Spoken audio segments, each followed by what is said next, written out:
আজকে আমরা একটা অক্টালের বিয়োগ লিখবো, সেটা কি চলো দেখে আসি।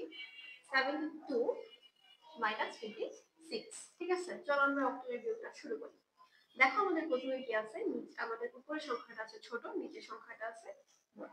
আমরা যখনই দেখবো যে আমাদের উপরের সংখ্যাটা হচ্ছে কি আছে, ছোট আছে, নিচের সংখ্যাটা বড় আছে, আমাদের এই বেস 8টা হচ্ছে আমাদের এই যে উপরে যে ছোট সংখ্যাটা আছে সেটার সাথে 8টা আমরা যোগ করে দেবো। দেখো আমরা যোগ করে দিছি 8। ঠিক আছে, 8 আর 2 যোগ করলে কত হয়?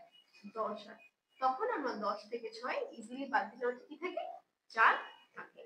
আমরা যতবার এই বেস 8টাকে উপরের সংখ্যার সাথে হচ্ছে যোগ করব, ততবার আমাদের আগে বাম সাইডের সংখ্যার সাথে হচ্ছে আমাদের 1 আমরা যোগ করব। যোগ করে আমরা কি পাই? দেখো 5 এর সাথে 1 যোগ করলে হচ্ছে 6 হয়। 7 থেকে 6 গেলে হচ্ছে আমাদের কি থাকে? 1 থাকে। তাহলে আমাদের অক্টালের বিয়োগের অ্যানসারটা কত দাঁড়াইলো? এটা।